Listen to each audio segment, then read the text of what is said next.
ಸರ್ವ ಹೃದಯವಂತಾರ್ಗತನಾಗಿ ಸಕಲ ವೇದಗಳಿಗೆ ಸಿಲುಕದವನಾಗಿರುವ ಶ್ರೀರಾಮಚಂದ್ರನೇ, ನಮಗೆ ಬಂದಿದ್ದೆಲ್ಲ ಬರಲಿ, ನಿನ್ನ ದಯವಂದಿರಲಿ. ಅಗ್ರಜ ಆ ಶ್ರೀತ ಆಹೋ ತಮ್ಮ ಲಕ್ಷ್ಮಣ, ಆಹೋ ಅಣ್ಣ ಶ್ರೀರಾಮಚಂದ್ರ, ನಿನ್ನನ್ನ ಮೂರ್ಛೆಗೊಳಿಸಿದ ಬಲಿರ್ರಿಯೇ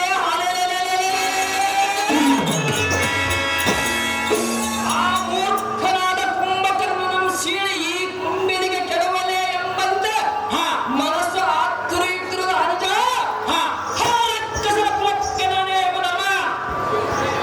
ಆಹೋ ರಕ್ಕಸರ ಎದೆಯೋ ಎಮ್ಮಾರಿ ಅಂತಪ್ಪುವ ಅಣ್ಣ ರಾಮಚಂದ್ರ, ಆಹೋ ಲಕ್ಷ್ಮಣ, ಎನ್ನುಗೆ ನೀನು ಸಮ್ಮುಖವಿರಲು ಕಿಂಚಿತ್ತಾದರೂ ನಮಗೆ ಬಂದ ಭಯವೇನೋ? ಆಹೋ ಅಗ್ರಜನೇ, ಆಹೋ ಅನುಜ, ಬಳಿರೆ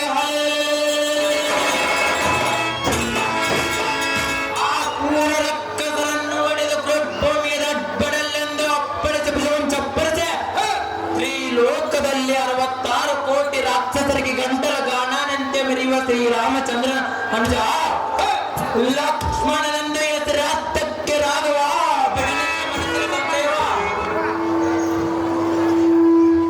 ಆಹೋ ತಮ್ಮ ಲಕ್ಷ್ಮಣ, ಆಹೋ ಅಣ್ಣ ಶ್ರೀರಾಮಚಂದ್ರ, ನಮ್ಮ ಕುಲದೇವರಾದ ಶ್ರೀರಾಮೇಶ್ವರನ ಅಂತಃಕರಣ ಬಿಟ್ಟು ನಮ್ಮನ್ನು ಎಂತೋ ರಕ್ಷಿಸಲೆಂಬ ಚಿಂತೆ ನಮ್ಮಲ್ಲಿ ಕುಳಿತಿರೋಣ. ಹಾ ಯಾವ ರೀತಿಯಾದರೂ ಲೋಕ ಕಂಠನಾದ ರಾವಣನನ್ನು ಸಂಹಾರ ಮಾಡಿ ಪ್ರೇಮದ ಮಡದಿಗಳಾದ ಸೀತಾದೇವಿಯನ್ನು ಹಾ ಕಾಣಬೇಕೆಂದು ಮನಸ್ಸು ಆತುರಿತಿರುವ ಅನುಜ, ಈ ಮಾತು ನಿನಗೆ ಸಹಜ. ಓ ರಘುಕುಲಾಧಿಪತಿಯಾದ ಶ್ರೀರಾಮಚಂದ್ರ, ಆಹೋ ತಮ್ಮ ಲಕ್ಷ್ಮಣ, ನಮ್ಮನ್ನು ಪಾವನ ಮಾಡುವ ಶ್ರೀರಾಮೇಶನ ಅಂತಃಕರುಣ ನಮ್ಮ ಮೇಲಿರುವ ಪರ್ಯಂತರ ನಿಮಗೆ ಬಂದ ಭಯವೇನೋ?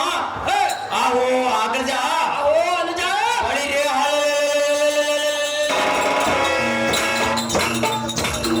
ನಮಗೆ ಎದುರು ಬಂದ ಭಟರನ್ನು ಒಡೆದವರ ರುಂಡಗಳನ್ನು ಚೆಂಡಿನಂತೆ ಆಕಾಶದಲ್ಲಿ ಹಾರಿಸುವಂತವರು ನಮ್ಮ ಸೈನ್ಯದಲ್ಲಿ ಇರಲಿಕ್ಕಾಗಿ ನಿನಗೆ ಬಂದ ಭಯ